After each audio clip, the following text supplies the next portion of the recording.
Welcome to Red Pill University. Class is in session. I am Joe. I am here with Mike tonight. James is, speak of the devil. There he is. James, are you ready? He might be having some technical difficulties. We're going to push forward. So tonight, we're going to do a quick recap of what we covered last week, and we'll continue on as James is here, but he's just having some technical issues. All right, so recapping last week. So the court, I'm going to take him out of the stream just temporarily. When he's back in, I'll bring him back in. There yet? I can mute him. There we go. So some of the worst advice you can get right now in the dating world is to just be yourself, just be confident. The right girl will come along someday. We've all heard these platitudes. Why don't they work? And it says it right there. It's not realistic. It doesn't take into account reality. What good is all this stuff if Miss Right does come into your periphery? You see her, but you don't have the skills to get her attention and maintain it. So what are the alternatives? And I love this quote from Neil Strauss: "Become the best version of yourself." Do you have any thoughts on that, Mike? Yeah, and we can speak about this in just a moment, but the idea of really Mr. Right, understanding that there's somebody out there for you. It's just not really in line with kind of what all the guys that are kind of woken up and seen. Oh, there are some real consistent behaviors, and they have nothing to do with trying to find that special somebody. So that's kind of the only thing I would add there, and that largely is, for me, is a big reason why the traditional stuff doesn't work. About it telling guys that you got to be more sensitive, you got to open up with your emotions, you got to be more communicative, you got to find your love language, got to be in tune with your feminine side. Yeah, whatever it is that is the traditional stuff that you hear from the women's side of the fence, and I think it all means well, honestly. Like, I don't, I think they believe that that's what really would pay off in the relationship, and in a lot of ways, I just think that traditional advice is counterintuitive, because in my experience and a lot of other guys' experience, what's worked for them in terms of real desire, real attractiveness, is just not in line with that stuff. Yep, it ties in with the feminine imperative, which it's kind of outside the scope of tonight's discussion. James, are you on with us? I see you're there, but I don't. What's up? Now we got you. All right, so that's good. Do you have any thoughts on this? And can you see the presentation? Yes. Okay, that's good. All right. My thoughts on becoming my best self? Yeah. Yes. You just got to work hard every day. Yep. All right. So right now we're just doing a recap for those who are just joining us. This recap is covering what we covered last week, and then we're going to push forward onto the subjects for tonight, and we're going to drill down a little bit after we do the overview. So again, recap, overview, then we're going to do a deep dive on an individual topic. All right. So recapping on last week, this course is not pickup. It's not PUA stuff, although I did take what lessons were that I learned from it, and I've kind of integrated this into life lessons, military experience, and just all the other stuff that we've kind of gathered in the community in general. So with this course, you're going to learn how to screen for women and why, how to structure your lifestyle. We're going to build you a roadmap for building confidence through, again, experience and positive reinforcement are absolutely critical. That's the training wheels that this course presents from the PUA standpoint. Just training wheels so you can get the experience and positive reinforcement that builds confidence. Competence builds confidence. All right. And then again, developing social acuity. Moving forward. So last week we covered the KISS model, the KISS principle. Keep it simple, stupid. Approach and stay, hit the gym, eat right, dress your best, and then get into a habit of talking to everyone. Now, one of the things about dressing your best is this kind of overlaps with peacocking. So once you go to a venue a couple of times, you're going to get an idea of what the average wear is, how guys present themselves. All you have to do to stand out better is to dress about 10% better. Have 1 or 2 items that stand out in a positive way, that get attention, that give women a reason to talk to you. It's just to get over that initial hump, that awkwardness of social interaction. So again, just dress about 10% better than everyone else. If you're going someplace like, for example, DC, everybody's usually in a what do you call it? A casual attire. Business casual, yeah. Business casual. That's the best way of looking at it. Yeah. So you don't necessarily need to wear a tie, but if you did, you're going to stand out, from the crowd. Maybe a hat. I don't know. Think about it. A nice watch. Any kind of accessory that draws the attention in a positive light is a good way to go. You don't need to have platform shoes and wear a top hat and dress in goth like in black fingernails. This isn't. Yeah. Totally. I think it's important to hit on why this works. Why this works for just getting people's attention, especially women. I think women are incredibly observant. Most guys miss that. Yep. Women are hyper aware of the best dressed guy in the room, right? The most fit guy in the room, the most well groomed guy in the room. And so I think it's real easy to lose sight of that if you're not putting yourself in a lot of social situations consistently. Yep. And shoes are a good example of that. Women notice guys if they've got scuffed up shoes. 100%. It says something. And it's funny too. You've probably seen the meme around where a woman was complaining about guys attacking her for wearing the same dress 2 weekends in a row or something like that. And like the assurance, the male response was, trust me, no guy is going to notice this stuff. It's going to be women that'll be attacking you on social media. Guys don't care. We don't catch this stuff. It's not really what we're groomed from birth to pay attention to. So if you wear the same dress 2 weekends in a row, most guys are not even going to care, even if they did catch it. Yeah, 100%. Let's see. So again, just recapping goals, standards, and expectations. Goals. What do you want to improve? Think about short, medium, and long-term goals. Personally, I don't really have I've always had a hard time defining what a middle medium-term goal is. Short-term, you know it when you see it. It's upfront. It's usually a few days to a few weeks at most, possibly a few months, depending on the context. Long-term, you know it when you see it. It's like porn or the obscenity laws. If it's beyond that short-term time horizon, for me, I just treat that as a long-term goal. For you, then maybe that's a medium-term goal. Tomato, tomato. But the goals need to be specific, measurable, practical. You have to have a mechanism for tracking your progress and avoid obstacles. If you know something's going to be a problem for you, eliminate it, disqualify that objection, that obstacle ahead of time. And again, have a plan for tracking your progress and for avoiding slips.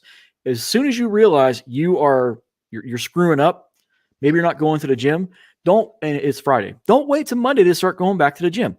Go that night. Go on Saturday. Go on Sunday. The sooner you initiate corrective actions, the easier it will be to get back on the bandwagon. Now, as far as tracking your progress, now I talked about last week that a really simple mechanism you can do is 30 minutes of FaceTime each and every day whenever you go out and do cold approach. Tracking your progress. Have a little notepad or something in your phone that says you made X amount of approaches. Get a framework or give yourself feedback. Track how these interactions went, how much time you're actually having face to face. If you're not going to do this and you're just kind of wing it, your results are going to reflect the seriousness of your effort. So you're going to get out of it what you put into it. And tracking that goes a long ways to keeping yourself on track and keeping yourself honest. Yeah, I think what's worth touching on here is everything really needs to be kind of connected to your mission. It comes down for me to the 3 rules, right? Of be attractive, don't be unattractive, which in my mind is incongruent. And then thirdly is have a mission and pursue it. And that's what I would emphasize here when it comes to goals. When you get to the point where you're able to track everything back toward your mission, to say, I'm going out and I'm talking to people just because, some guy with a red hat on the internet told me to go do it. It doesn't make any sense, right? So if you make it your personal mission to say, you know what, I want to connect with more people. I want to grow my social network. That's the type of person I want to be. I want to avail myself of, deep, rich friendships and deep, meaningful relationships. And that's the kind of person that I want to be. I can't sit at home and play video games all day, right? I need to go expose myself to these things. And if you start to internalize that at a deep level, then you will start to get on the path toward being where you want to be. Exactly. All right. Continuing with the recap. All right. So standards and expectations. This is something that I have harped on for years now, and people have given me a lot of grief in different forms because apparently guys aren't supposed to have standards. Who knew? So you see this online all the time in various forms in social media. You know, if you express having standards and expectations, man, out comes the shaming language. People do not like this. And we're going to get into this a little bit later. What's that? How dare you? Yeah. How dare you? Exactly. So what qualities are you looking for? Again, take some time and put in some introspection and really think about what matters to you most. Is it just a little fun-sized blonde with big boobs with no personality? Think about what matters to you. So what we tell you, what the community might say that you should go for, it doesn't matter. Really think about what matters most to you as an individual, because this is going to shape your goals, your methodology, everything. This isn't just for women. This is for fitness. This is for your career. This is for your education. The same rules apply. You got to have your goals defined. Otherwise, you're going to be flying blind by the seat of your pants, winging it, and you're not going to have any. Dude, it's just going to make life so much harder if you don't have some intent in what you're doing in life. So this 100%. process, this process will help walk through that process. I do want to caveat though. So when you say that nobody on the internet is going to tell you what to look for and what not to look for, that's true.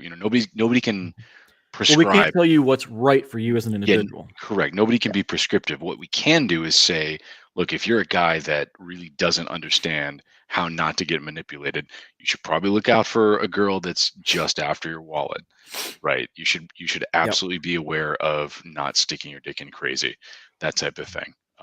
And so I think that not to caveat it too much, but I think that there are some general archetypes that you should probably be aware of that are driven by all of this behavior that we're going to cover. Exactly. I find it useful, all the anecdotal evidence, especially when I hadn't dated a lot of girls, hadn't been with a lot of girls, to help show me what types of girls that there are.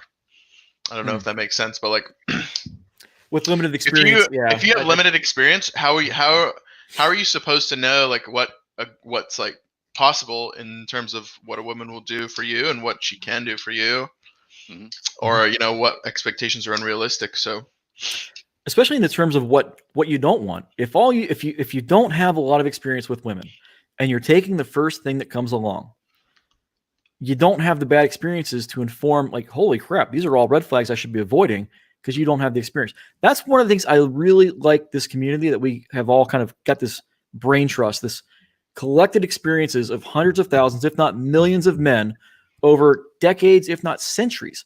Some of the stuff in this community goes back, to BC, Aristotle, Plato. But I digress. We're still doing the recap. We're already about 15 minutes in. So again, know what you're screening for. Screen for the qualities you want. Speak up. Make sure you're vocal about what your intent is. And then also, what happens if they fail to measure up? You've got to be able to back it up. If you don't, then you're just going to find yourself being walked all over. All right, moving on. So if you haven't done it yet, I prescribed these exercises last week. I want you guys to go do them if you haven't done them already. Now, getting into this week's material. What is the matrix? This is right there in the comments. Reality. Thank you again, Ribney. Welcome, Happa, Blake. Also, I mentioned it before, smash that like button because it really helps out with that YouTube algorithm. Also, please hit the subscribe button, hit that notification bell. YouTube is funny. It is ran by our leftist overlords, and anything that's not politically correct, they will try and hide from you. We've seen this across the internet. From all the social media is guilty of this now. So just make sure you're hitting the subscribe. Hitting that notification bell is clutch. Otherwise, when we push these videos out, you may not see them. All right, so what do we got here? So now we're not going to cover all of this tonight, just so you're clear. We're going to cover the matrix, the reality, and we're going to begin diving into the terms and theory that makes this community up, that we were just talking about, the collected experiences and knowledge of all of these guys who have come before us. We are Talked just about this last standing. week. We What talked is the about this red on- pill? Yeah. right? Yeah. What is the Matrix? What is the red pill? And It's tough to without- define. it is. I had a video and I realized I can't play it because of copyright. It is on the channel, I think, but I don't want to get it embedded in this video in case they flag it or strike it. There's I no found way this- that people can't find this video. Right, and I found this out the hard way with the when I was doing the status report a couple of Saturdays ago. For whatever reason, Disney didn't like me using one of their clips, so yeah, they yanked it for a couple of days. But in like I said, if you want to find out more, go watch last week's episode of this course because we already dove into this. All right, I love this quote. Seeing reality for what it is the first step in changing it. This is an old Tom Likas quote. Now, love him or hate him, he and Patrice O'Neill are like two peas in a pod. They had different approaches to this subject matter, but they're both right, in my opinion, for on a lot of stuff. So you may not agree with their presentation, but the underlying principles are sound 9 times out of 10. All right, so the reality, the alpha, beta, omega, oh my. So the red pill is just a framework for understanding modern relationships in the real world. We got, like I said before, we have a lot of platitudes, just be yourself, blah, blah, blah. It's not practical. The information we're giving you here is going to be practical solutions that you guys can implement for guiding your relationships and dating strategies. That's all it is. So the body agenda is, we've talked about this again on other videos. Women have a pluralistic mating strategy.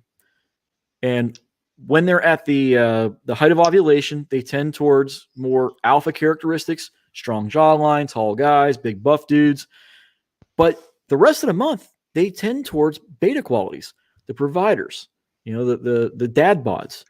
Maybe they don't desire it per se, but it's the dad versus cad traits. That dichotomy plays out throughout women's monthly cycles. And there's a lot of research. We've already thrown this into other videos. Go watch those on the channel if you don't believe me. It's already out there. Let's see. The goal that I'm trying to get you guys to do is to find balance.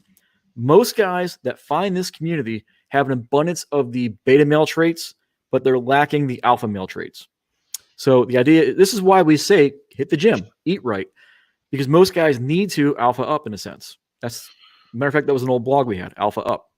Yeah, But I mean, we talk about strategy. The guys that will have as many options as possible. What we talked about Yep. last week of just availing yourself of as many options as possible are the guys that are well groomed, well dressed, relatively physically fit. And a lot of those, these are my hobbies, or this is my income level, or all that stuff that people think women really place a high priority on. I think they take for granted the basics of things that are super in your control. Having decent nutrition, right? Taking care of your skincare, that type of basic stuff. And that all of those things put together and having that self-discipline, that self-leadership that we discussed last week is going to put you in the higher standards. It's going to put you above 80% of guys. owning your and give shit. you those options. Yeah, just owning everything about your day to day. So that's really what the Bondi agenda kind of bullet point touched on for me, and what I got out of that. James, anything to add? No. So yeah, and again, the goal is to find balance. So, and for those that don't know, the alpha trait characteristic we're talking about, it's right here. That's going to trigger your dopamine. It's exciting. The beta qualities. This is your pair bonding. The sex hormones that you get. This is one of the reasons why a lot of partners, a high end count for women is terrible. It just really screws the brain chemistry up. The more you do this. What happened to the frame episode? For whatever reason, Rolo has not gotten back to me. So we're going to do frame in this course. Trust me. That's a huge section coming up. Oh, yeah. So just stay with us, guys. All right. Going into the reality. So again, we just touched on this a little bit ago about social media. It's counterculture. We are hit with a lot of shaming language, disdain, scorn, you name it. Again, because it challenges the status quo. This is the whole concept of the red pill. It's counterculture. So on that note, feminine imperative. What is it? This is the entirety of basically society as it is today, is geared towards propping up women many times at the expense of men. A good, clear, and concise example of this is the draft. So people don't realize that the reason that men got the draft, which was only a few decades before women did, is because men were cannon fodder. And the powers that be, there was a lot of legislation and back and forth and discussions in this in Congress way back. And Karen Strawn did an entire video about this a few years ago. I'll have to link it down in the description. It's good stuff. But the point being is that the feminine imperative, the entirety of society over basically the last 100 years now, give or take, ever since they got the draft or the right to vote, is slowly changed to be in women's favor. And this just took off like a bat out of hell with the sexual revolution and the advent of the pill. And since then, it's been crazy. It's unchecked and open hypergamy. It's all hands on deck when it comes to that. Yeah, even before the sexual revolution, women were valued higher than men, right? It was women and children were the most valued people. And we could probably do a whole political video on this about. We could, and I don't want to get off of that, but the feminine imperative, really, it's tough from a philosophical standpoint to see in your day to day, or tough even from a political standpoint to see in your day to day. But what it really involves is men and I think for me it goes back to the natural law. Men and women are not inherently equal. That's not to say they're not equal in terms of their value as humans, but they're not equal in every single way, in every single aspect. Right. Men have advantages in certain ways. Women have advantages in others. Detriments the same way. It's that whole yin and yang where we are complementary to one another. The masculine and the feminine, they kind of clicks together. 100%. Yep. So anytime you see the instinct to kind of level the playing field, right, of basically spread around the benefits of somebody's work or their intellectual capital that they've invested, it's really a slippery slope. Yep. And 9 times out of 10, that's what we refer to as the feminine imperative of just protect at all costs the interests of women and their ability to control kind of the terms of relationships. Yep. And I'll tell you what would change all of this, just as a quick caveat. If men ever got a pill, like what I'm talking about, so that would change everything. Women would have to change their entire mating dynamic to get men to commit to them, to have kids. It's fascinating, right? Like the iron rule of Tomasi is never let a woman control the birth, and virtually no man adheres to that iron rule. And if guys did in a I want to say subcutaneous, that's not the word. You know how women's arousal is it's hidden from view. Mm-hmm. And when it comes to male arousal, it's not. But if men could hide their fertility in a I'm going blank on the word, in a way not that a women superficial way. Yeah, if it wasn't obvious that they could hide it in a way that women couldn't tell, it would absolutely upend society as we know it. Yep. But anyways, haters gonna hate. And you see this all the time with crab bucket mentality. Anytime a guy starts to get ahead in relation to his current social circle, you'll see a lot of naysayers and a lot of negativity in that social circle trying to drag him back down. This is when guys start getting better with women. It's when they start getting better at the stock market. It's when they might start rising up the ranks in their employment. This is why, and oftentimes, whenever someone that's former enlisted becomes an officer, they have to get sent to another base. They can't go back to their old unit. Mm-hmm. Similarly, when people on the line, say at GM, one of them gets promoted to becoming a foreman, they got to move them to a different part of the factory, and they'll end up losing a lot of their old former friends. It's all crab bucket mentality. It's this haters gonna hate. So I think it's one of the iron rules to Tomasi. It's easier to build new alignments in social circles than it is to try and repair old ones. Yeah, exactly. And I think I think that there's a corollary to that to me, and it's that you are the average of the 5 people you surround yourself with most closely, right? I love that quote. Yeah. Yeah, and it is, if you are not surrounding yourself with the type of people that you want to be, or you want to be a few years in the future, or that you feel like you aspire to today, then you are with people that are holding you back. Yep. Sadly. Covert. That, He's put the word in. That's the one I was looking for. Sorry, didn't mean to interrupt you. No, you're good. You're good. Yeah. All right. Yeah, I do like that though. Moving on. So we're finally diving into the concepts. So the first rule of relationships, the person that's least invested is going to control the frame. So at least they're going to be the one that the other one is. So if I'm less invested than say the girlfriend, you're going to find that, and I'm sure guys have been in this situation before where you're not sure where you stand with the woman. So you find yourself walking on eggshells. It's never a fun place to be. And the easy way to fix that is to kind of reverse the frame a little bit, where you're now the one it's got the control, and then they're seeking approval, seeking comfort and your Validation. attention, their validation. Yeah.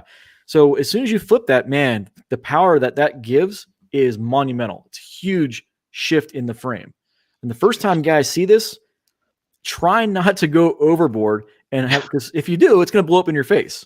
It's kind of like cocky funny from David D'Angelo, where cocky comedy. If you do it too much, you end up becoming an asshole. So it's you got to walk a fine line when you're doing it. For a lot of guys, it is really refreshing to not live in a woman's frame. But I think this bears actually reading out. So, really it's emphasized the person with the most power is the one who needs the other the least. And that goes back to the rule of be attractive, don't be unattractive, which is don't be needy. Yep.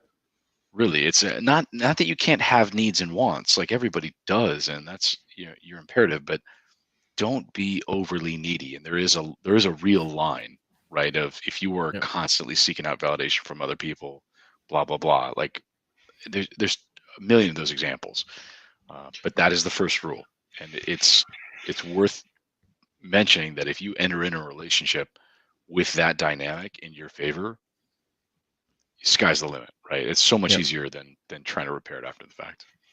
Indeed. I mean, it's basically abundance mentality is the first rule, really. I mean, it can certainly give you the it'll shake off that frame of neediness for sure. I mean, it just depends if you don't need the other person because you don't really care, or just because you have options. It's better if you have abundance though, and if she can see it, because Dread Game is way stronger than just like, even though it is strong to be able to not need the other person just because you're validated internally by yourself. But I think, when women can see like you're flirting with other girls in front of your girlfriend or like a plate or whatever, it's just too good, and they have to be able to see it.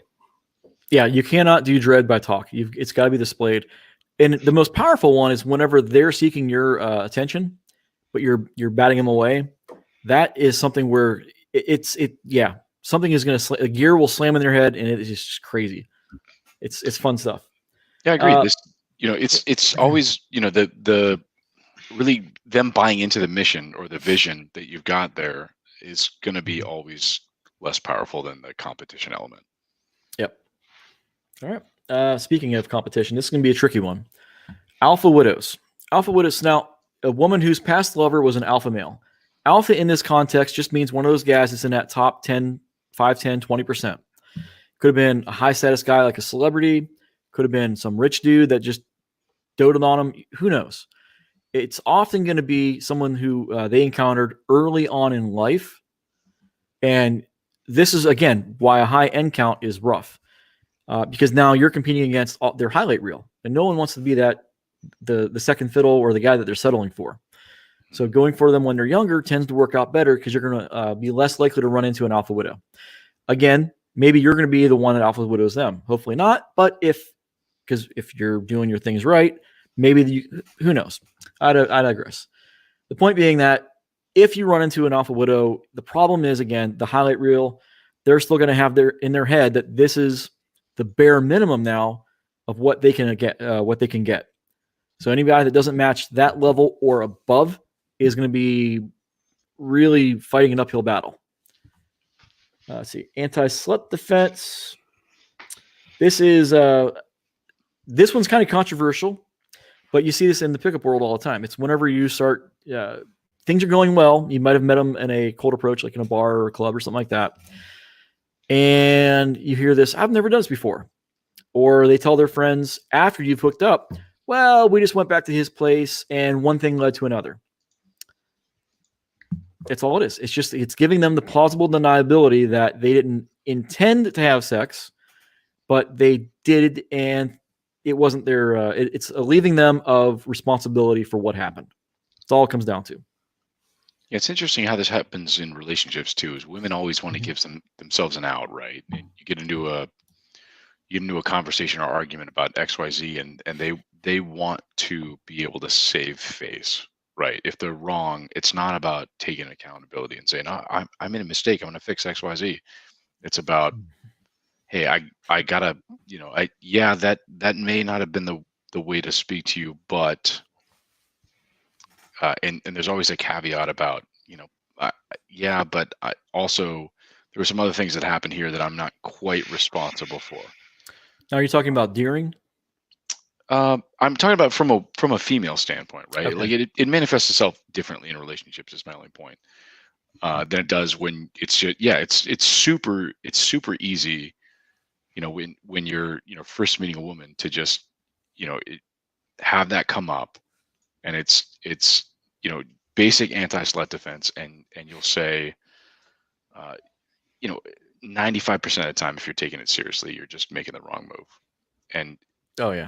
The same goes true for for a relationship largely, but it manifests itself differently, is my only point.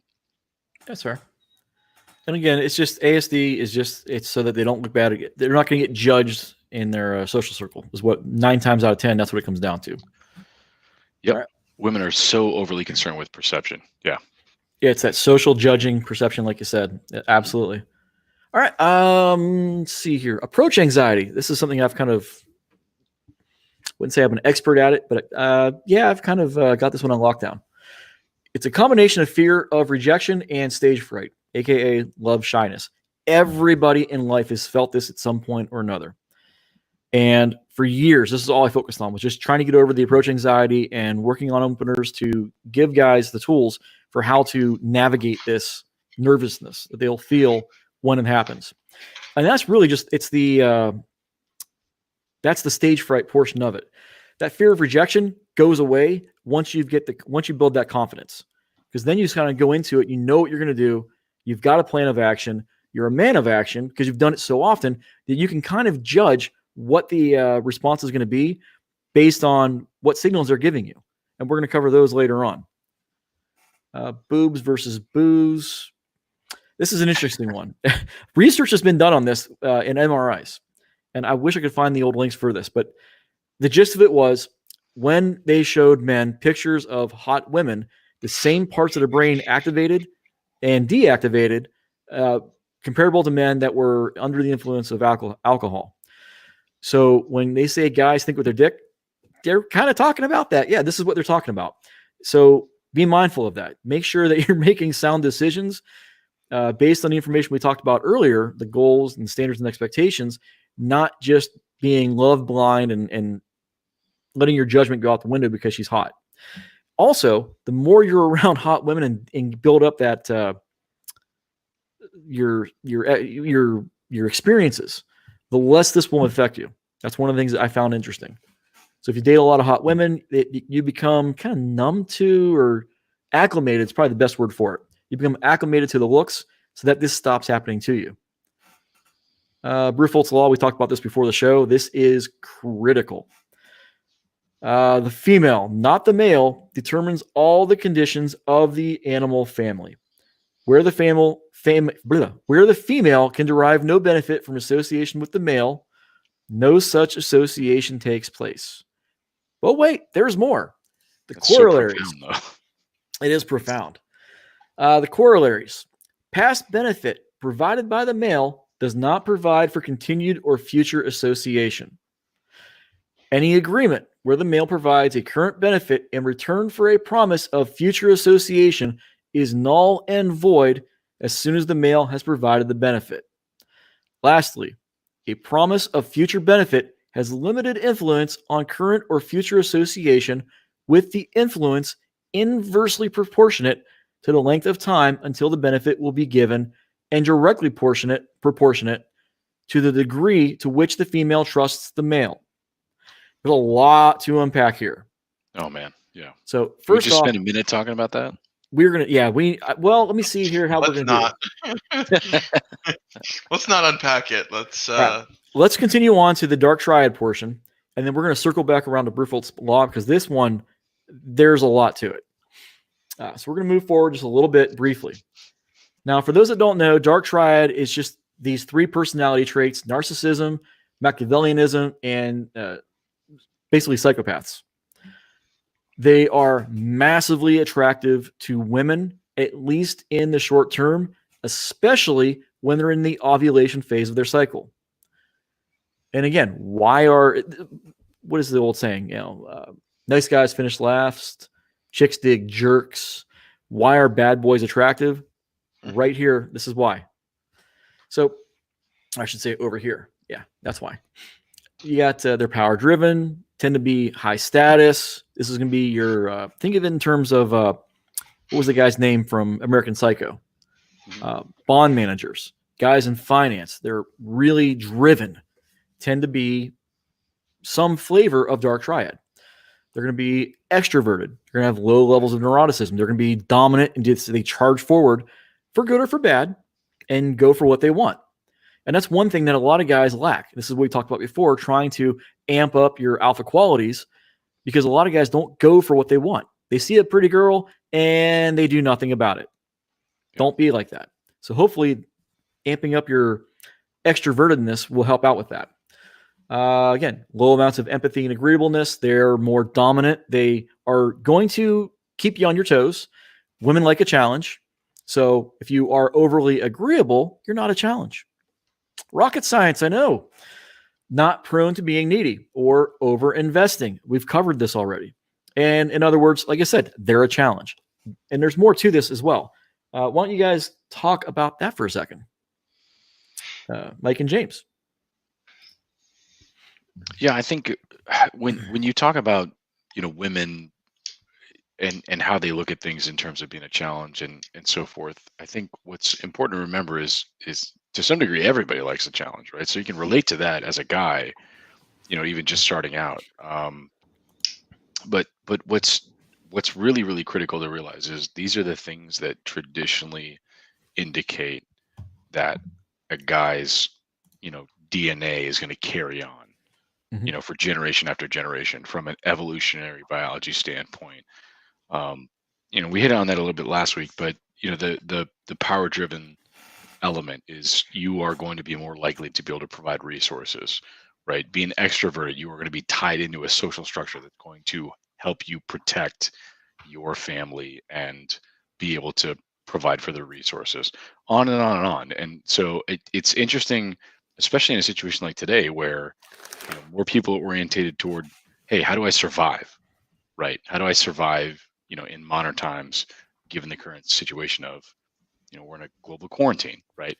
So to relate it all to that, I think people are looking less for guys that have, 2 million followers on Instagram, right? It's, can these gentlemen put food on the table, right? Can they actually pick me up and carry me around if, God forbid, our house catches on fire? I'm talking about basic stuff, and that's hardwired. It's really tough to overcome basic thoughts like that.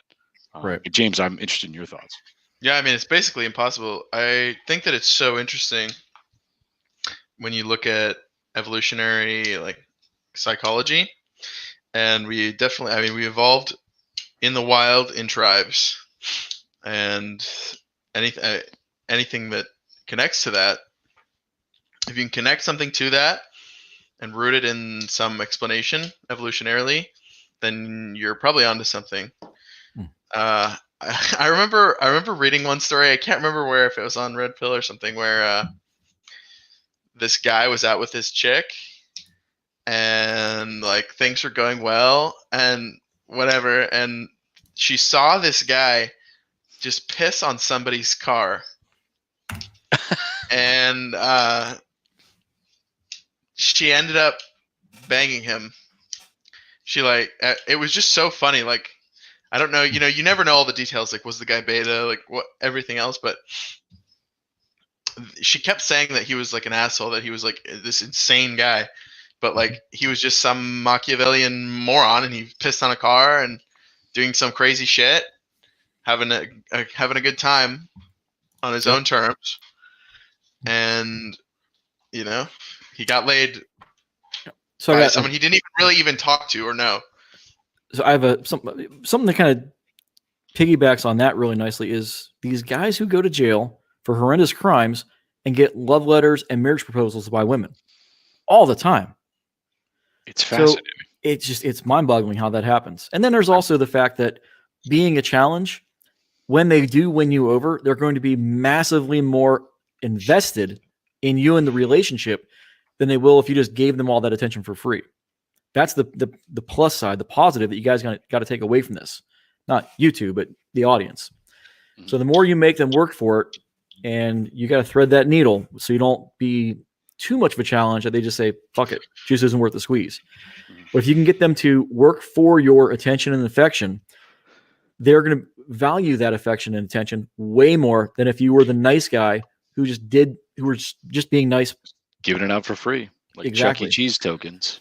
Yeah, you got to be oh God, what was the parable of Mark and Diane or something like that? I'd have to look it up again. Jack But yeah, and yeah. So moving on. Again, Dark Triad works, and I said it before, it's not a good long-term mating strategy. It's great for short-term encounters. So hookups, friends with benefits, maybe, limited relationships, flings.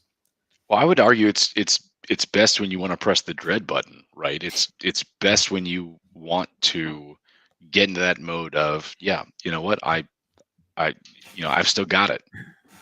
Oh my God, they can bring it, right? To an extent, yeah. Dread, I think, is more of a competition anxiety. That's what sparks dread. But having options by being disagreeable and being a challenge and having women vying for your attention does keep them on their toes. Let's see, being power hungry is attractive to women. Again, we've covered all this. They don't sweat the small stuff. My last serious girlfriend, good example of this, and I did it by accident. Had a party bus, had everybody out. It was a real fun time, and there was a minor accident, and everybody kind of freaked out a little bit. And I was like, no big deal. And that not sweating the small stuff later on, once we started dating, she made a point that was the key moment that she boom, like just. Yeah, that was the one that did it for her. Yeah, the world's not going to fall apart. Yeah, I just kind of didn't let it bother me. No big deal. And in my head, I'm thinking, fuck, this shit just happened. But outwardly, it was just cool as a cucumber, and that was what did it for her. That was just interesting. So being aloof, uncaring asshole, it's all of this kind of mushed together. And then it's not conducive to emotionally healthy long-term relationships. Again, these are the Dark Triad qualities are massively attractive in the short term, particularly during women's ovulating portion of their cycle. Now, that's not to say you shouldn't be never do this otherwise. Having a healthy balance is what it's all about. No, 100%. And when you talk about being aloof, I think I want everybody reading this to go and actually look up the definition of aloof, and really what that ties back to is the how not to get manipulated by other women, people's emotions, but especially women's emotions. Yep. 101. And when you think about that, it's really interesting in the sense that like aloof means basically you are almost disregarding, like even if you're aware of it, you're just kind of saying, you know what, I'm not going to get caught up in all of that. Right. And what that is broadcasting outwardly is extremely powerful for an alpha guy. Yeah, you're not fazed by the minutia and the nitnoid things that are going to drive most people up the wall. You're not going to fall apart under pressure is what it signals. That's the main thing. So right, and it shows that you can handle a lot of stuff, I guess. Right. So we kind of covered the portion of the course that I wanted to. Now we're going to do this deep dive into Bruford's Law, because this is a really clutch concept, principle that most guys, you got to know this stuff. But this is the biggie right here out of tonight's material. I love that we're coming back to this. I love this. Again, so just kind of summarize. You got to know this. I'm sorry, James. Yeah. I think I'll just get this in before we go into it. Yeah. I think that Briffault's law is like something that an alpha guy doesn't really have to worry about. It's good to know about, but anyway, Well, I again, digress. just remember that this course It's is an the training interesting wheels point. for guys that aren't quite there yet at that level, like what you're talking about. I agree that you guys don't have to think about this every stage of the game. Some people are going to be a little bit further along in their development. Others might need all of this. A lot of guys too, they're going to be somewhere between the extremes. They're going to be somewhere in the middle of that bell curve. That's the meat of guys out there. So depending on how much of this you need to implement, it varies.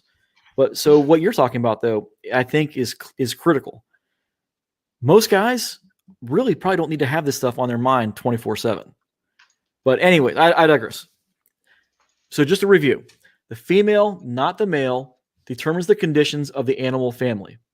Where the female can derive no benefit from association with the male, no such association takes place.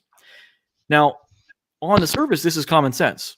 If you've got nothing to offer, they're not going to associate with you. They're not going to date you. That's the end of it. Now, and this is true for guys too, to an extent. If the woman's not going to give it up, then you're not going to date her. If she's not going to, otherwise you're just going to find yourself as an orbiter. You don't want that. So I think this is just there's a male equivalent to this we got to consider as well. So if you're not getting anything out of the relationship, then what's the point of the relationship? That's how this kind of bottom lines. The corollaries are what I find interesting. The past benefit provided by the guy doesn't provide for continued or future association. Just because you got married doesn't mean she won't cheat on you. Just because you got married doesn't mean she won't divorce your ass and take you to the cleaners. You get the idea. Yeah, but if she married a guy who has consistently proven that he can make a ton of money and is in great shape and on and on and on, she could reasonably assume that those benefits will continue, right? You're thinking logically, though. I am. Yeah, you're right. I'm not disagreeing. What's that, James? I was just gonna say, as long as they continue, then she can expect them to continue. Like that's just the burden. That's one of the things. Like this is a red pill concept that you should just get in your head from the start. Is that you're on the burden of men to be at the top of your game all the time, and if you want to be in the position of a high status male. So, well, I think we covered it at the beginning. Be the best version of yourself. Yeah. Yep, that's right. You may have hopped in late, but I think there's a clutch concept here I want to kind of tie together. The past association provided by the male does not provide for continued or future association. This is expressed in another way. It's just your turn. Yep. This is the underpinnings of that concept. Now, any agreement where the male provides a current benefit in return for a promise of future association is null and void as soon as the male has provided the benefit. So if you are in a relationship where you find yourself that the woman cannot wait to get married, and then as soon as you do, she balloons up like a piece of cake. What is the old joke? Women are allergic to wedding cake. Mm-hmm. As soon as they do, they just balloon up. There's a lot of truth to that in the sense that a lot of them will keep themselves in good shape. And then as soon as they get married or they get into a long-term relationship, all of that goes right out the window. It's called relationship weight. It's an actual term with boxers studied. Right? Like once you've retired, there's no reason to keep your fighting weight up. Like there really isn't. Well, that's true. It's the same concept. Yep. But the important thing to take away from this is any agreement. The agreement is the key word here, where the male provides a current benefit in return for a promise of a future association. So just because you guys got married or you're in a long-term relationship, if you're even living together, it doesn't mean squat. There's no guarantees. That's setting them up. This is setting a couple of really foundational concepts up here that I want to point out, which is number one, getting into an LTR, but number two, just understanding how to handle the conversation of like, hey, what are we? What is this in terms of a relationship? I read a Red Pill post, I think it was a week and a half ago, where they called that particular strategy from women the Georgia, and I love that, about trying to put terms on the relationship and try to establish a commitment from the guy on the outright. and it goes back to exactly what you said, Joe, is get yours first. Oh, I was just about to talk about that. Yeah, Yep. we talked about that before the show. A promise of future benefit has limited influence on current or future associations, with the influence inversely proportionate to the length of time of the benefit. The first part of this is the key part to me. A promise of future benefit has limited influence on current or future association. The promise of future benefit. Get yours first. I've always said this because I've gotten burned by this in the past myself before I learned these concepts. And a very simple version of this is open relationships. If you're not going to be, if you're together, but you have an open relationship and the deal is she'll give you a threesome or for whatever it might be, if you do X, Y, Z, make sure you're getting yours first because that promise is out the door, out the window as soon as she gets hers. It's just the nature of the game. This is this corollary right here. The promise of a future benefit has a limited influence on the current or future association, the relationship. So if she's making a promise and you guys come to some sort of agreement, whatever that might be, you make sure you get yours first because as soon as she gets hers, all bets are off. There's no guarantee you'll ever see a return on that investment. Oh, yeah. Truly. Yeah. And then the other portion of this third corollary is just as important as well.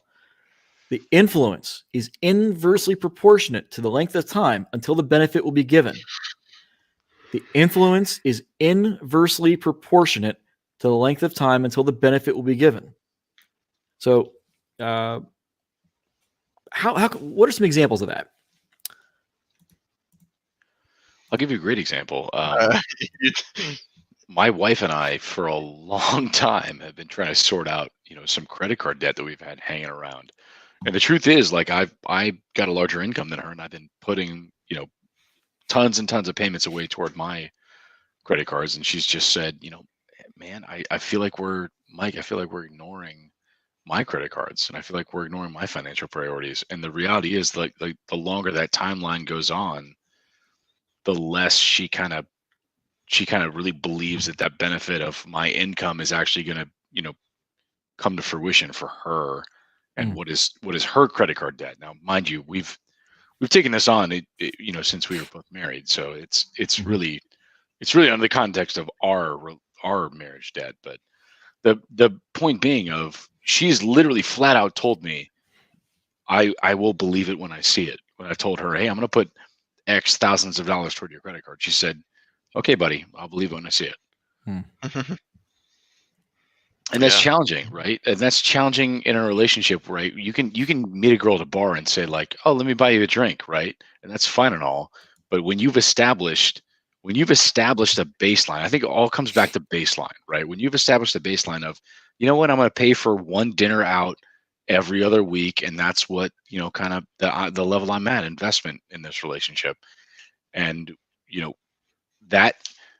that gives kind of a lens for women to look at your behavior and say, oh, well, he's stopped taking me out. Like, clearly that's an indicator. Or, oh, he's taking me out a little bit extra, right? Like, that's an indicator for them. And I'm not saying jump into their head, but you can certainly broadcast and kind of, I don't want to say shape, but certainly foster certain behaviors in a new relationship or in really any established relationship when you say, you know what? Things are going well. You're behaving the way I want. Let me actually give you a little bit more of my time and attention and resources. And, on the flip side is, things aren't really working the way I want them to. Let me not put forth the resources and time and attention that I'm putting in on a regular basis. Yeah. I mean, a lot of guys don't really value their own resources and they don't really know what to expect in return. So you have to figure out, I guess, what a good price is for your investment. Yep.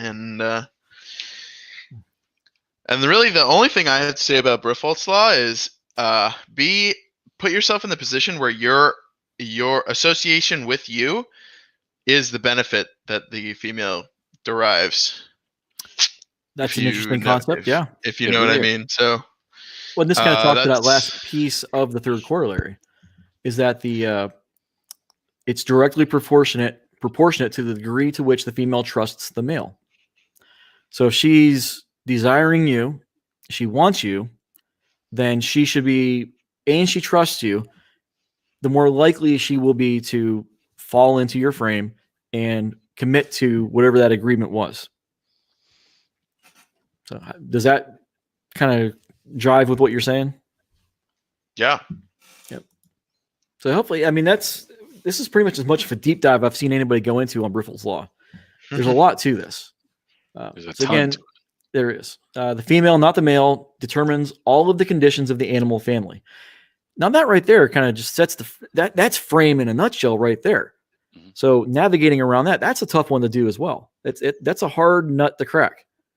So What's interesting that you touch on that, because there's your frame, then there's the woman's frame, and then there's the frame of the relationship, right? Like what again, it goes back to what you've established as a baseline.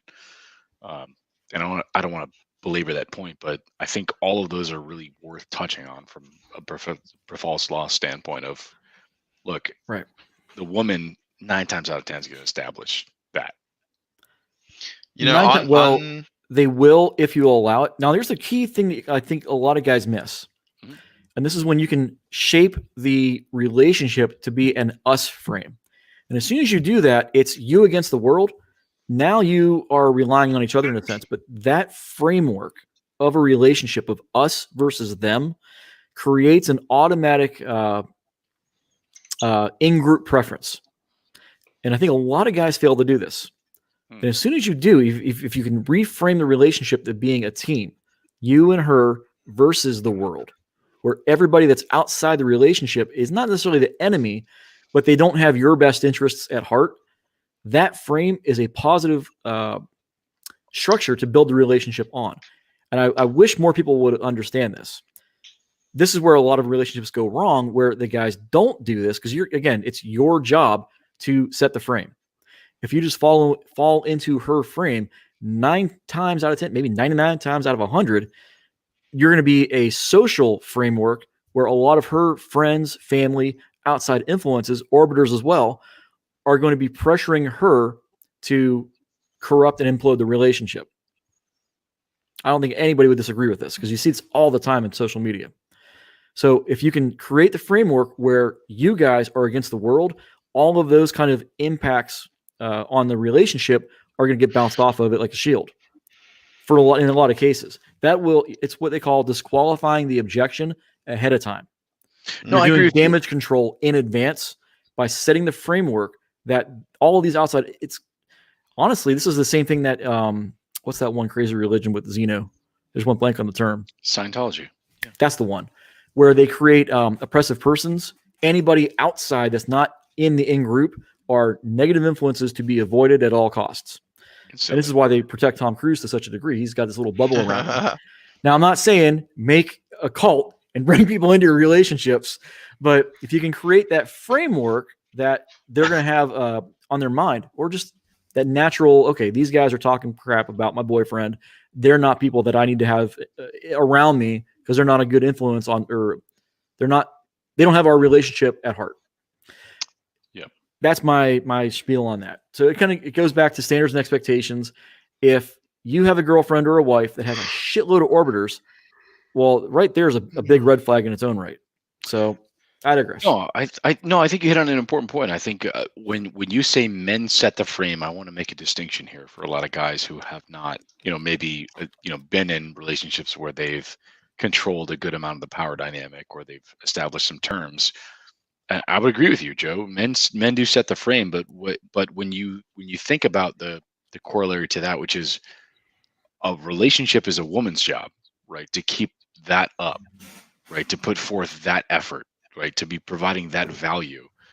I think a lot of guys that are just starting out really get confused, or they get sidetracked as to, yes, I'm setting the frame, but it's my responsibility to keep it up. It's not your responsibility to actually maintain the nature of the relationship. You don't have to emotionally connect with your woman. It's not an obligation, right? Like the verbal intercourse is optional type thing. But what you can do is you can be open to it. You can qualify the terms with which you'll accept some type of interaction. I think that's really a key difference of, when you start getting into actually, getting into a long-term relationship and accepting and rejecting certain things about what you can and cannot tolerate. I think Right. that's an important point about. We set the frame, but relationships really are a woman's job and a woman's obligation. Yeah, I mean, you're kind of going back to the old tried and true roles of the relationships, where you got the guys, the breadwinner, and then the women were the homemakers. It's kind of the same dynamic. It's the traditional roles of male and female relationships. It's the traditional role because it's what's worked for eons. So, and we talk about this on the Wednesday show all the time about how guys tend to be more looks focused and they want to spread the seed. Women tend to be relationship focused and they want to screen for the guys that are going to give them the best relationship. At least red pill women do. Not all women. But red pill women realize that what's traditionally worked, the reality of relationships, what's worked over the eons is what we call traditional relationships. For women, that's what they're focused on. That's what they do. For guys, not so much. Again, because the game has changed for us. The advent of no-fault divorce, divorce rape, child support, all these issues. Yeah, it's completely undermined relationships as we know it.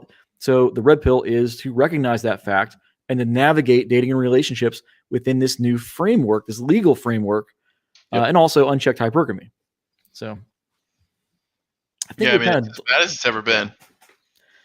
It's great if you're in that top 5-10% of guys where you can just go on Tinder and have a few texts and you're ready to go for sex 3-4 nights a week. Mm-hmm. That's great if that's what you want to do. But if you are saying that top 5-10% and you want to get a relationship, well, how can you do that when all of those women that you're interested in are also hooking up with the other guys in that 5-10% group? You see what I'm saying? That's what I'm saying. It's as bad as it's ever been. It is. So even if you do have the availability, the option to wife a woman up at your leisure, the problem is there's not a lot of women that are worthy of being wifed up anymore because the whole thing's changed. And then they can catch-22 the ass later. So. And then like you said, they can always peripheral law kicks in, and next thing you know, yeah. So it is what it is. I just want to give a shout out to Phil Town. This is an awesome book. I'm going to put this on full screen. So right now with it's not focusing. There it is. There it is. Yeah. With the market being wild and crazy and just nuts right now, I highly recommend folks grab this book. It's a really quick read. And I talked about this over on the finance channel. He goes over the 4 M's of investing. If you want to do something more than just buy an index fund and do what the market average does, this is a fantastic book to get started on. And as you get better at investing, and like I said, this is a great time to do it. A few weeks ago was even better. But with the stock market wild and there's all this stuff going on, there's a lot of good deals to be found on the market right now. So we talked about this before with status. If you have built up a huge net worth, you can start doing things like, I don't know, Hugh Hefner, where the guy was 80, 90 years old having group sex for his birthday with women 18 to 25. That is the kind of empire building that I think guys need to focus on long term. Because once you because there is still a wall for guys. Believe it or not, I know we don't want to talk about this, but it's under 70. Somewhere in there, yeah. So if you want to, hitting the gym, being sociable and all this is great, but you can only do this for so long. And somewhere in your 50s is probably when it starts changing. Where you don't have what's that? It's very true. Yeah. It is, and it's something that I've kind of seen firsthand with other guys. Now you can still be in your 60s and still do well, and even your 70s, even your 80s, even your 90s. But you're not got to doing well have with young 20s women for the most part. It really depends on what else you've got going on and you've built your lifestyle around. We talked about this in the beginning of the show, and this is kind of how I'm bringing this back around. 1 second here. Which is why we're creating the fraternity. Yes. So head on over to TRP Red and join the fraternity. thing, tribe, and check out what it's all about. It's all about men grouping together to secure economic and sexual benefits through collaboration. Yep. And just to kind of talk about what we were doing before, it's right there. And what I'm talking about is how to structure a lifestyle. This isn't just for guys in their teens, 20s, and 30s and 40s. This is all the way up until you're elderly. This lifestyle, books like this course, this is going to help you establish that framework long term. Just being able to approach a cute girl on the side of the street, that's training wheels. This is the beginning. Down the road, having an empire established where you're the highest status guy in the building, that's what you want to see. So that's the long-term plan. Right now, we're just kind of stepping through it, getting into those beginning stages. Now, if you're mid-career, middle-aged, you might already have some money. Maybe you aren't comfortable taking the risks to build an empire. There's other things we can do with that as well. So again, Patreon is one way to get a hold of us. Not Patreon. I just went blank. Discord. I'm sorry. We've got the Discord community. You've also got the TRP Red. There's a lot of ways to get in touch. We do take donations on Patreon that helps to fund our assets and to help cover things like StreamYard, which is who we do all of our streaming through. Mike needs a new set of headphones. Help us out. So again, this isn't free, but we are doing it free because this is information that guys need to learn. And you need to hear this. So Read the sidebar. Read the sidebar. We now have it in PDF form on Patreon, on Discord. I think it was linked over on Reddit for as long as that lasts. It might be up on TRP Red. I'm not sure. Don't quote me on that. But yeah, the entire PDF of the sidebar is now available. Also, I wish I could remember what the website was off the top of my head. I cannot remember what it was. But all of TRP is now available in searchable form off of Reddit. It's been entirely backed up. I love it. Yep. So you can search through the top threads of the first couple of years. Because we had a lot of good material back then. As it should be. Some juicy threads. There was some good stuff, but unfortunately you can't just search by top threads anymore because now that the community has grown so much that a lot of the popular stuff today is It's garbage. Well, the problem, it is in some cases, but something that might have gotten 1,000 votes in 2012, or something that might have been a top thread in 2012 won't, Just because we only had maybe dwarfed by what 1,000 happens people. now, yeah. Right. When you got 200,000, a million people, that's the old good stuff got dwarfed by the new moderate stuff, mediocre stuff. So it's really tough to navigate. But this website, thank God he did it. Now you can search on the dates and the years, and it's awesome. What's that? Some power creep there as far as the Reddit goes. Yeah. So, and for as long as it lasts, they're going to kill it. They were going to kill it last year. It's probably going to happen this year with the election coming up. They're going to nix anything that's not politically correct and blessed by the left, the political left. That's how it goes. Look, I mean, when it comes down to it, we go back to the couple of things that we hit on last week, which is that we're trying to build personal power. Put forth men that can be capable of self-leadership, right? That's the whole point of that. Yeah. Give yourself your own mission, your own purpose, and this introduction, as you break it down, this slide that's on here is exactly the component parts of that. Understanding how to screen women, structure a lifestyle, provide a roadmap. Those are the prerequisites. Like before you actually go out and socialize, try to run game, try to dread your long-term relationship. These are things you have to do. It's tough work. It's things that you have to invest yourself in before you can say, oh, you know what? I want to go out and get my dick wet. Like that's challenging. Yep. So, and then what I find interesting, just kind of a side note, is the black pill community it's basically the red pill with nihilism added on top of it. All they seem to care about is looks maxing, DNA, the scientific aspects of psychology, evolutionary psychology, and evolutionary biology. But I don't know why they throw the baby out with the bathwater and miss a lot of the core concepts. They just, it doesn't. If you're, I guess, from what I've seen on Facebook and these other groups, I don't get it. So post down below if you've got a thought on that. I'm really interested to see why they're willing to dismiss a lot of the core concepts, but embrace others that kind of just fit their ideology, for lack of a better word.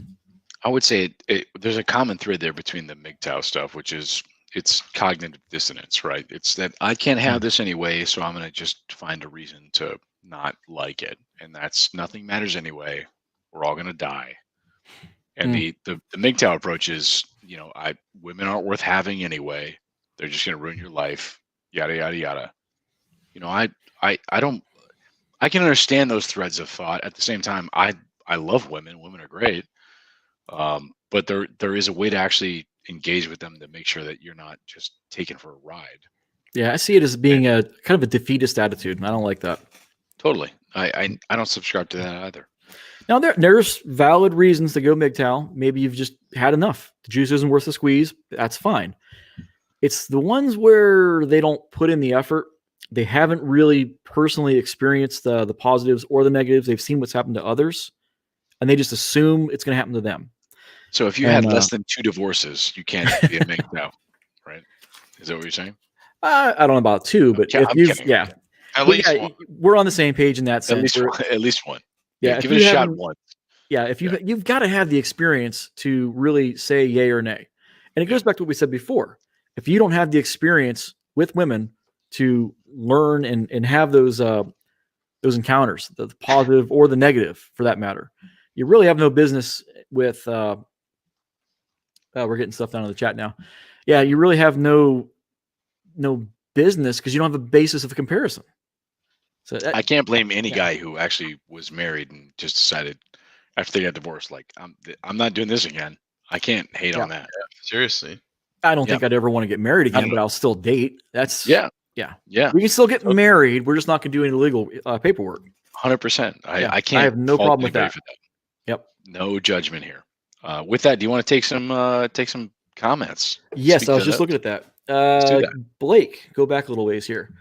I've displayed aloof behavior in the workplace, but I've been met with hostility. Yes.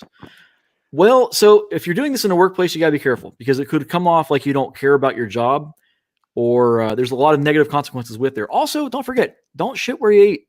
That's a big one. So don't go out there trying to hit on girls at work because God knows, man, HR, they're going to be up your ass.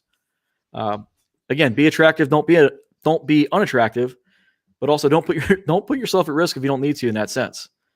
Yeah, I think it's counter the dark triad traits we were talking about, but it's your job. Okay, that has to come first. It's not entirely. I think you can be one of the dark triad kind of guys if you in the office if you want, which is never tell people in the office your true intentions. Never broadcast what you're trying to do at work. Well, you're getting back to the 48 laws of power now. No, totally. It's a laws of power thing, but what in particular as it relates to his question with regard to aloof behavior in the workplace, I think it's fine to be aloof of people's direct communication styles, like certain employees and how they interact with you. I think that's fine to be aloof of that. What I think is not okay to be aloof of is like corporate initiatives, like when things that are clearly a trend that you need to be cognizant of, maybe not buy into completely, but at least be oriented towards and cognizant of. I don't think you can be aloof of corporate initiatives. I think that's just a career killer. Go ahead. Yeah, no, please go ahead. So I have a personal anecdote that kind of relates to what Blake was talking about. So we had a project manager who was high strung, and we were in the middle of a really big deployment of our system. And it just naturally aloof, military, adapt and overcome, roll the punches, embrace the chaos, because things never go off without a hitch. No battle plan survives engagement with the enemy. And again, project manager, high strung dude. And when things weren't going perfectly to the plan, right according to plan, it rolls off my back. That aloofness drove him up the wall, and that caused more grief. So you got to be mindful of the dynamics and the personalities at play in your office and your management structure. So if being aloof, maybe it's just time to just step away. And if it doesn't bother you, keep your mouth shut. maybe talk to your friends at work or coworkers, but when you're around certain people and that aloofness will torque them off, just bite your tongue, especially if they're higher up in the chain than you are. Just something to keep in No, I mind. think 100%. I think going back to his question, can some tell when you're not just going to fall for their BS? I think 9 times out of 10 comes down to communication styles, Yep. right? And that is, if you've gone through DISC training, right? I've gone through DISC training, and there's direct influencing, and definitely the other ones because I'm not those. But the point being is some folks you can talk to and say, you know what, things are bad. They're going to be bad for a little bit. It's going to be okay. Or there's some folks that you need to say, hey, how is this affecting your day-to-day type thing? And when you research those communication styles, figure out what you are, figure out what those other people at your work are. I think when you ask that question of can other people see through the BS, I think what it comes down to is if you can flex a little bit, again, Joe, to your point, it comes down to 48 laws of power. When you can flex those other styles and say, you know what, I can come off a little bit like somebody else and I can relate to this other communication style, I think that makes a big difference. Mm-hmm. Yep. So hopefully that addresses your comment there, Blake. Let's see here. What else do we have? I like this one from JR. ASD is the yada yada yada from Seinfeld. Yeah, it kind of is in that sense. It's a redirect. It's that plausible deniability. It's just taking the attention away from her and putting it on somebody else. I like this in the sense that the yada yada yada is not significant at all, and she knows it's not significant. Everybody knows it's not. Yeah, except for those that can't read subtext. Yeah, but the key piece to this is she wants you to get past the yada yada yada, right? Yeah. Well, and so just so we're clear, we haven't gotten to LMR just yet. She wants you to win. Well, that's right? Now we're speaking more towards LMR, which often gets confused with ASD. ASD is more what happens after the fact. LMR is what happens before the act. Mm-hmm. We'll talk more about that later on next week's episode, actually. Don't want to get into that too much right now because it's a good topic. It's very controversial for some reason. What's that? I don't want to steal your thunder. Yeah. Oh, let's see here. Black Pillars. Also, JR. Tonight we kind of talked a little bit about Frame in how it relates to Briffelt's Law. So if you want more on that, stay tuned. I think next week we're going to cover more on Frame. It's coming up right after Feminine Imperative. Black Pillars are looking for an explanation as to why the world should work their way. Red Pill has always been about working within the rules of the real world. I don't know about that with the first statement that the way it should work. I think a lot of the Black Pill guys are more science-based. They use a lot of the research that backs up their ideology. It's idealism. It is idealism. And it is, in that sense, more of ideology than idealistic. The MRA guys are definitely idealistic. They see the inequalities in the system and they are hell-bent on trying to get it to be more fair. But in reality, that's never going to happen because of that feminine imperative we just mentioned. Yeah, I think I like the Red Pill for that reason. It's pragmatic. Right. If you want to really go back and watch the Matrix video, probably the Black Pillars have actually a point in terms of hey, one could choose to just you can unplug and just, hey, stuff goes crazy, right? But in reality, most of us live in the real world. Most of us have real ramifications. To Blake's question of, how is my job affected by this? How is my relationship affected by the way I actually look at my interactions with people, the way I actually, communicate, the way I accept boundaries and things like that? All of those have ramifications. So when you think about the Red Pill, and to go back to your question, Blake, about working within the rules of those, I think it goes back to really understanding your reality, what you will and will not accept, but also, what is your mission? How do all those things tie together as to your mission, purpose, and who you are? And I think for most Black Pillars, the one thing I don't know much about the Black Pill, but the one criticism I would level at them is that they don't really have a mission. They definitely aren't fucking anybody. Yeah, well, you said it. Well, there's our one for the episode. There you go. That's it. Boom. Let's see, Harmon. Let's see, just turned 18, headed to a big college. Advice on balancing Congratulations. a rigorous course load on track for medicine and maintaining Plate's possible LTR.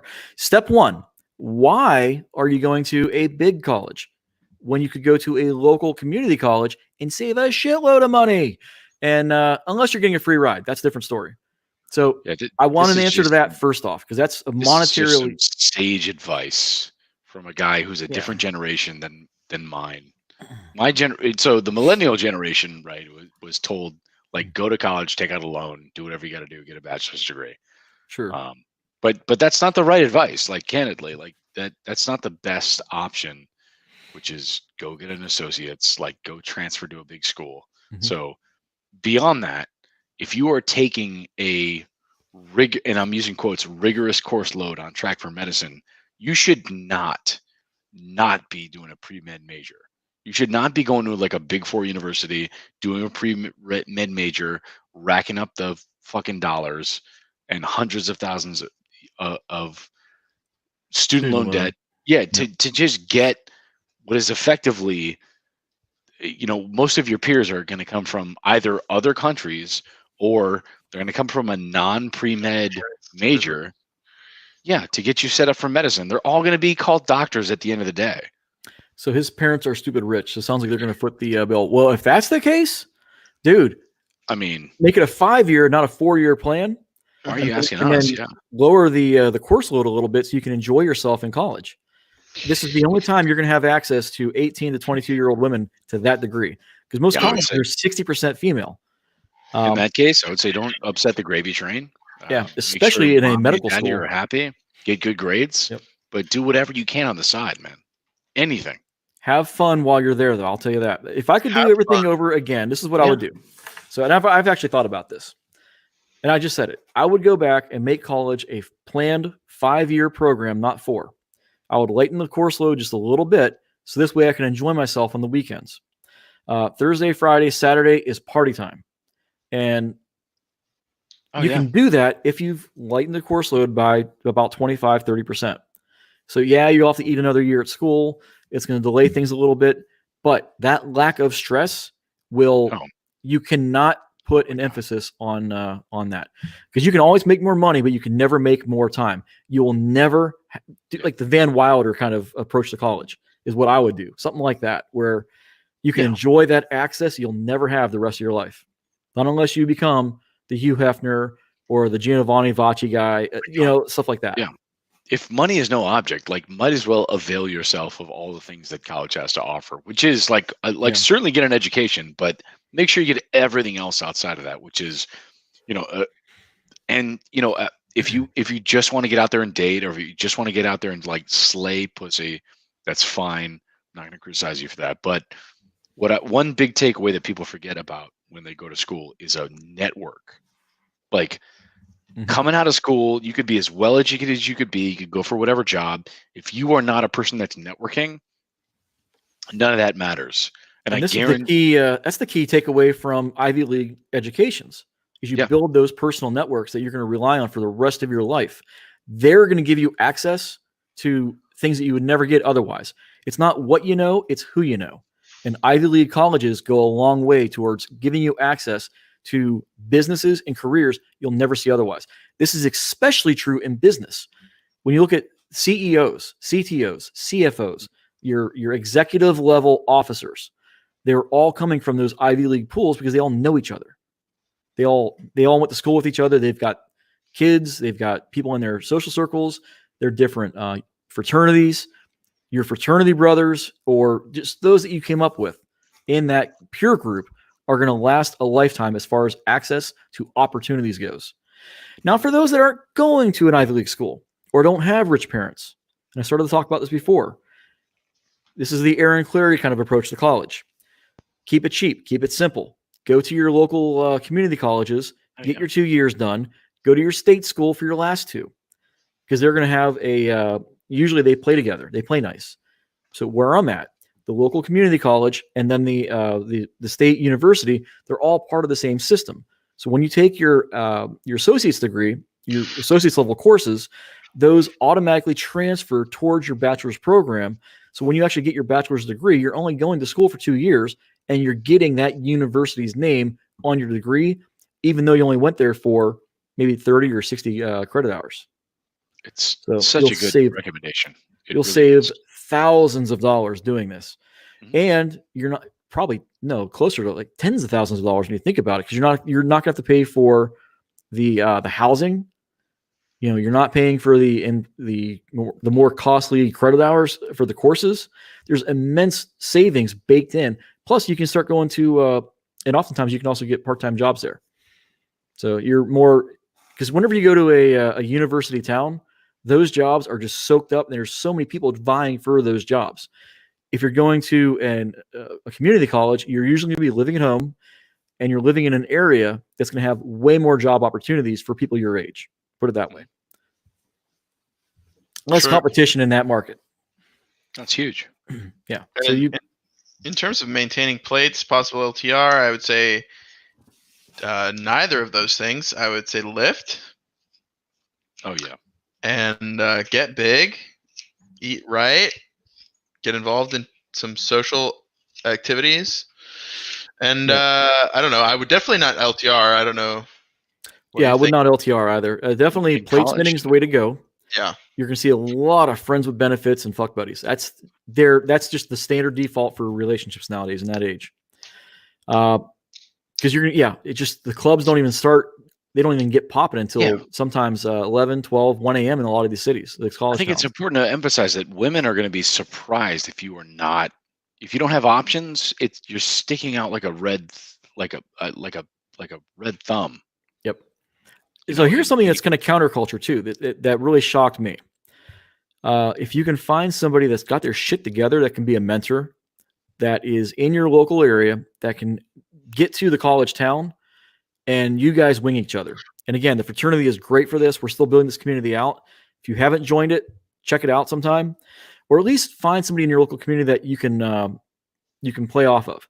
Because way back when we were doing the whole PUA thing, and I was already in my 30s, and we went to College Park, met these two girls, and there's these guys kept coming over to the girls, and we just kind of battled them away, just left, right, and center, the whole AMOG destroyer stuff. And then the guys, they finally gave up, and they talked to me afterwards, and they're like, "There's no way for us to compete against you guys." And it was a shocking revelation. I didn't realize, think about it, because we have all of the stuff that the women wanted, game, resources, we could dress better because we had the money. All of these different things lined up that the women were reacting and responding positively to, even though we were 10, 15 years older than them, in some cases 20 years older. And these guys just couldn't compete. So if you can find a wing that's in that kind of segment, that has that kind of those positive traits going for them, you guys are going to play off each other so well.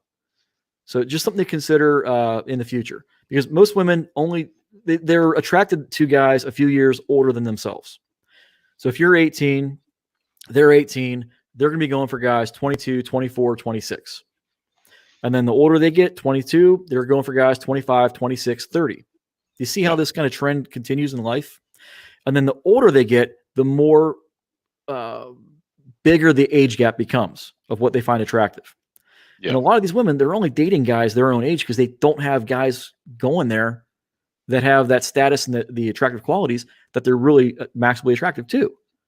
Now we see this a little bit different with Tinder and all that, but girls in those that peak attractive years of 18 to 22 don't need that stuff. Generally speaking, There's not a 24-year-old that I haven't met that's not at least attracted to a guy in their 35 to 40 years. yeah. As long as the guys keep their shit together and they're going to the gym, eating right, they're not. But that's the thing. Yeah. Most guys by their late 30s, early 40s have their shit together. Like they have lower skin elasticity, so they look more jacked than a younger guy does. They have higher earning potential. The potential is there.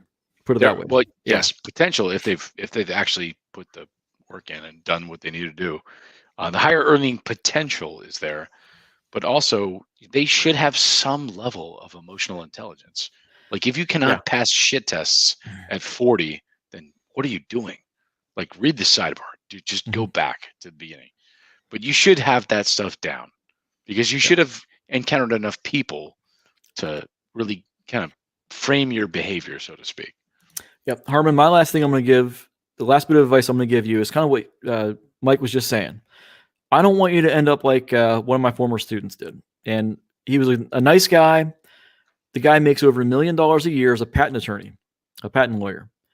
But he was so socially awkward in school, he just closed down and didn't become social at all.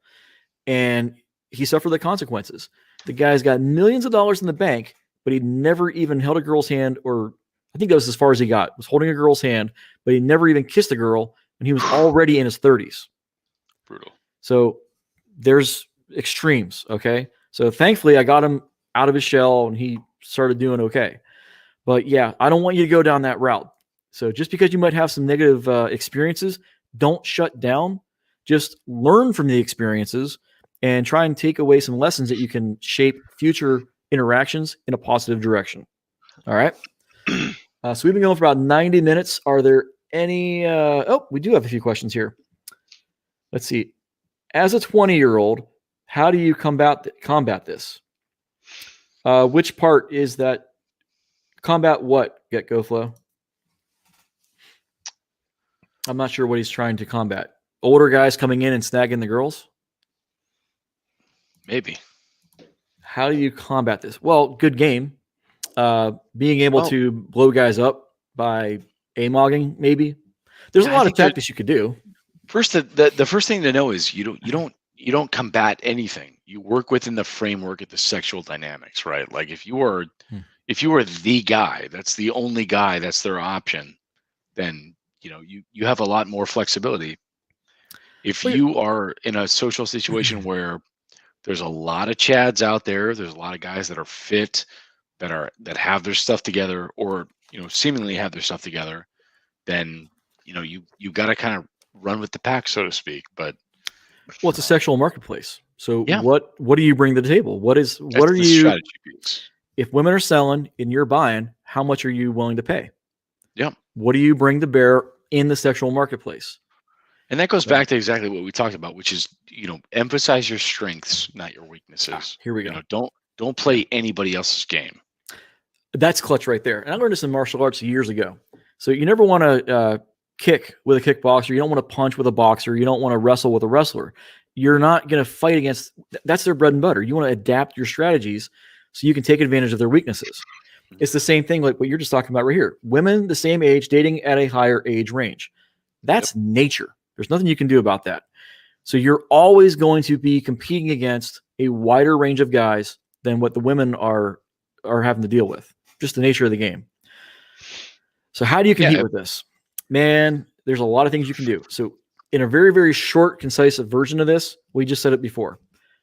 Think about what you bring to bear. What do you have to offer? Maximize your positives, minimize the negatives.